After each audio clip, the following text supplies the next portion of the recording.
Welcome to the FF Forge. We are now in the afternoon of rankings day, and it is time to get to the tight end rankings.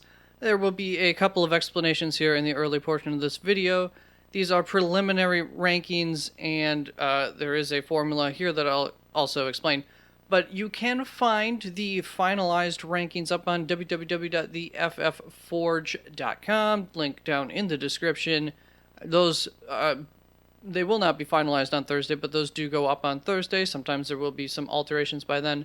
And to be totally honest, I try to update them on Sunday as well, but dependent on how many changes and how on schedule I am, the place that you can for sure get the updated rankings would be when I go live. I have them up on the screen at an hour before kickoff is when I go live.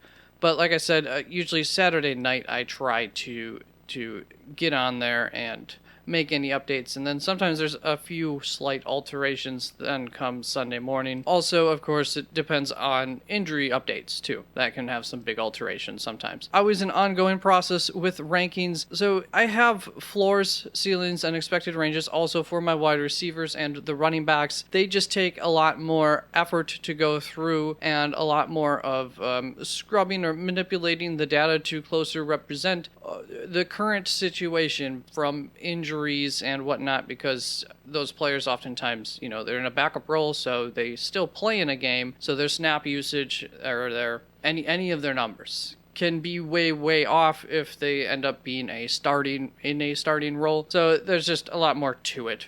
And there's a lot more of them, thousands of data points that I have to sit there and enter in this afternoon. So let's get to this so I can get to that. Over here is the matchup rating, slightly different than the quarterback ones, as it also has some inputs from the players specific about how well are they producing with the opportunities that they're getting, how good are the opportunities that they're getting. Some of those things are included in here as well, so it's not strictly a matchup rating, it is truly a player temperature gauge, which includes the matchup. Then for the floors and ceilings, percentages are also different for receivers, running backs, and the quarterbacks. For the receivers, the ceiling really only gets blasted through about 5% of the time. Another 10% of the time, about 10% of the time, there's guys who are they're within a touchdown of going over these ceilings or less.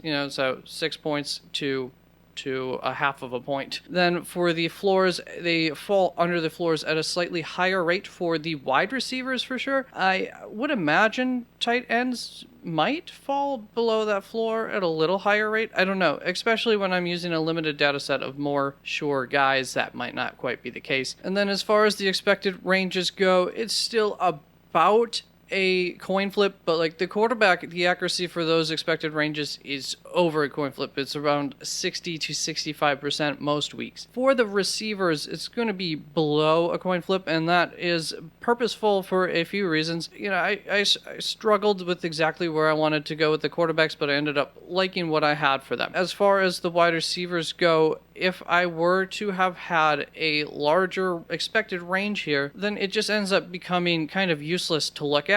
So I needed to narrow it down to more closer to it's accurate a third of the time that players are going to be landing in here. And like I said, it fluctuates from 40 to 50% most weeks, somewhere in there. Other than that, the format for today is I take the ECR, the expert consensus rankings from Fantasy Pros, yesterday's ECRs, so some of them may have changed already. And then I, in these instances, since I have my projections done, these are projections, I rank them with some input from my projections. I'll look into it a little more, but I still kind of started from the base of the ECR. Once I move my projections around to match my rankings, then I'll see some things like, oh, you know what, I would rather this ceiling, even if there is only a 15% chance that they hit right around that ceiling. Those are just some of the things that go into my rankings, a little bit of balancing of floors and ceilings, and of course the expected ranges is the heart of everything. So let's just start going with the top 12 tight ends here, starting off with Mark Andrews at number 1, Travis Kelce, TJ Hawkinson, David Njoku, Zach Ertz, Pat Freiermuth, George Kittle, Gerald Everett, Kyle Pitts, Robert Tonyan, Darren Waller, and Evan Ingram. The players highlighted in green, like TJ Hawkinson, I have above ECR. You can see how much I have them above ECR here. Players in this reddish color are below ECR. So TJ Hawkinson, I have ranked third, kind of obviously influenced by my projections to some extent there, and the ECR on him is 12, so I'm 9 spots higher. Either way, we are saying to start him, but I'm saying he's a strong start and to start him over some guys who TJ Hawkinson owners might own. I could see it. Do believe, going up against Dallas, you're going to have a limited amount of time, so getting the ball into TJ Hawkinson's hands, makes some sense. A shorter route, quicker dump off. On the other hand, maybe they have to hold him back to block more often. So there's a bit of a trade-off there. We'll see if he stays this high up in my rankings, but there is a very nice ceiling that I do like with him, and you can see even in the expected range that goes fairly highly. There should be some scoring opportunities in this game. Don't expect Dallas to totally shut down that Detroit offense, but we'll see. If Detroit were to be missing Amon-Ra St. Brown and DeAndre Swift again, maybe I actually start to get a little bit more concerned for TJ Hawkinson and just think he's more of a floor play than a ceiling play. But if they have all their weapons, then I like him as a ceiling play. Then the next player we're going to talk about is Pat Freiermuth. Don't need to talk about this too much. Obviously, he's been not ranked by some people, so the ECR on him is 19. I'm 13 spots higher than that at 6. I am sure if he is starting that most experts will have them in their starting territory. I like his range. I like this matchup going up against Miami. Should be a lot of opportunities there. Nice safe floor, good enough ceiling, so he feels comfortable to me right around here. Before we start to get into some guys who are underperforming, or like Gerald Everett, where especially if Keenan Allen comes back, might drop him even a couple more spots. For Gerald Everett, there's also some concerns for his ceiling, especially going forward with Donald Parham coming back. I didn't realize he came back a week ago. Got to see him. That was a Monday night game, right? So we got to see him in all of his glory. Welcome back, Donald Parham. And you can tell that he is liked by the team and by the quarterback there, Justin Herbert. So let's move on to Darren Waller, who I have 3 spots ahead of ECR at 11. The ECR on him is 14, so I think he is a must-start territory here. My projections aren't loving him, and this probably really just comes down to, I don't know, he probably doesn't have a touchdown all season yet. These definitely seem to favor touchdowns a little bit as far as the actual projected ranking goes. That's what I like to call these, because there is a number which is not on the screen, which is another projection, and that is the one that they are ranked upon. So as you can see here, good floor, good ceiling, solid expected range, not super high, but I do think that he's just kind of a safe play this week going up against Houston. You should expect them to have at least a few opportunities this week, and this is where we start to get into some of those safer plays right around here that I like. And that will be the top 12. Let's move on to the next 12, which begins at 13 with Taysom Hill, followed by Hayden Hurst, Hunter Henry, Greg Dulcich, Daniel Bellinger, Cade Otton, Logan Thomas, Donald Parham Jr., Noah Fant, Mike Gesicki, Cole? I'm jumping ahead of myself trying to make sure. Did I say Noah Fant or Noah Fant? Noah Fant, Mike Gesicki, Cole Kmet, and Dalton Schultz to round them out. So I guess it needs to be said, this is about the point where I'm willing to take the risk for the upside on Taysom Hill. If I'm a Taysom Hill owner, I don't like Taysom Hill. But this is about the point where there's enough question marks where that upside looks pretty nice, and at least he should give you a bit of a floor, even though my how I built my projections here does not like his floor. He also broke my temperature gauge, so I have to give him his own temperature and keep him out of this group. Let's move on to Hayden Hurst, the first player who I have below the ECR. I have him at 14, 6 spots below number 8, where he is at ECR. And for Hayden Hurst, if all the weapons are good there, he becomes as low as the 5th target on that receiving. He's tied right in there, dependent upon game plan, with Tyler Boyd and Joe Mixon, I would say, on the pecking order for receivers. So I like him for the touchdown upside. Always, I'm looking for him over here. But the temperature gauge isn't insanely high on him. Like, he's a fairly neutral play. That's how I feel about him too. So I wasn't going to argue too much with my projected ranking on him going up against Atlanta. So decent matchup there.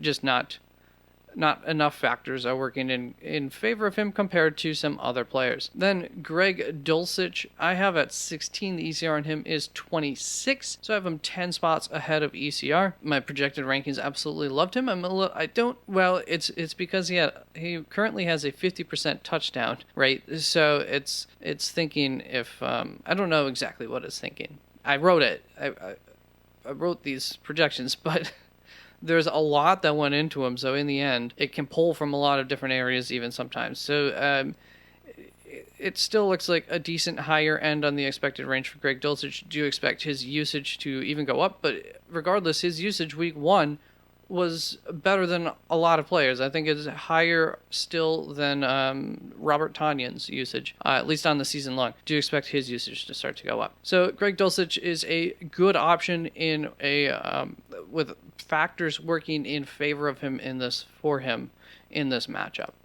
Then we go on to K. Dotton, Logan Thomas, Donald Parham here, a little grouping. So I have K. Dotton 7 spots ahead of the ECR. ECR on him is 25. I have him at 18. Don't know how long of an injury a neck sprain is supposed to be for Cameron Brate, but I assume it's at least 1 week if K. Dotton, I just spoke about this the other day, so if K. Dotton is the starter there, I like him quite a bit. You can hear a little bit more, I think, on my waiver wire video for the tight ends. And there are chapter markers in pretty much all my videos. Every now and then I forget to put them up there right away. Then Logan Thomas, I have at 19. I have him 18 spots higher than the ECR. Obviously, this is another case of is he going to be starting or not. So currently he's not being ranked by everybody. But if he is starting, I like him okay in this matchup against Green Bay. I don't love him. The thermostat on him is not too great. There is a ceiling, though, that cannot be ignored, so you gotta like that. I am comfortable with starting any tight end up to really and truly Mike Gesicki. But, the Donald Parham, Logan Thomas, especially those two, I think there's some risk to the ranking there where I could understand if you preferred a Noah Fant or a Mike Gesicki. So let's move on to Donald Parham. I spoke a little bit about that. So the team likes him. He's getting ramped up, getting more usage. He doesn't have a full value of usage, but he is a high value tight end touchdown target for that team. He's a beast in the red zone, and I like him a lot. And then also, over here you can see the temperature gauge. Really, really liked him a lot. It has a good ceiling. So at this point in my rankings, I was willing to shoot for that ceiling with him, essentially shoot for those touchdowns in a matchup against Seattle where there could be a decent amount of scoring. And then that brings us to Mike Gesicki, who I have 5 spots below the ECR. The ECR is 17, so I have him at 22. And where are you, Mike? You'll see here, my rankings like him more than I like him. So I just have a concern. If Jalen Waddle were to be injured, he's jumping up probably ahead of like Hayden Hurst, maybe ahead of Taysom Hill. He jumps right into a borderline starter. If that is not the case, my thing here against Pittsburgh is similar to my issue with, it was Jahan Dotson, and there's another third wide receiver on a team where I brought up that when a team is in a favorable matchup, I think that's when the studs on the teams shine. And so I don't think there will be much need for Mike Gesicki in this game. I do think that their star players, the Tyreek Hill, Jalen Waddle, will be able to dominate the target share that just leaves Mike Gesicki out. But the opportunity is definitely there, especially when it comes to scoring opportunities, so you can't ignore that too much, and I understand that. And then we'll just go to the last players that I have ranked here. As of Cole Kmet, I'm looking to replace him with someone up higher, but if I own any of these players from Mike Gesicki on a down I'm not really looking to replace my guy. I'm just playing my tight end, and I'm sticking with it. So Jelani Woods, I have 13 spots ahead of the ECR. The ECR on him is 38. I have him ranked at 25th. I'm taking the touchdown opportunity at this point for Jelani. You can see it's a pretty lukewarm matchup there. There is a bad floor and not a super high ceiling, but I do like the potential for a touchdown in this game for Jelani Woods as far as opportunities once you get to this point. Oh, that was the other example. Paris Campbell was the other wide receiver who I'm not really too high on this week because I just expect their top options to do the best, not Jahan Dotson. Then Will Dissly, Tyler Conklin, Mo Alley-Cox, I all have ranked below the ECR. I don't think I really need to explain Will Dissly or Mo Alley-Cox, but Tyler Conklin, I have 11 spots below ECR. He's just about written off of my list. My rankings are still liking him. So much of that is from the early portion of the season. Going up against Denver there, it's a scary, super scary matchup, and it is very, very cold in Tyler Conklin's room this week. So I'm not expecting Zach Wilson to be able to be a blanket for Tyler Conklin and warm him up. I just don't see it going up against Denver this week. And that's my tight end rankings. So quarterbacks are yet to come today, and running backs, wide receivers already came out earlier. Anything else? I hope I got it all. I love you. Thank you very much for stopping on through. Do the YouTubey things if you liked what you got. Also, I will have some explanations on the website for the floor, ceilings, expected ranges with the percentages that I tracked last season. So, all right, peace out.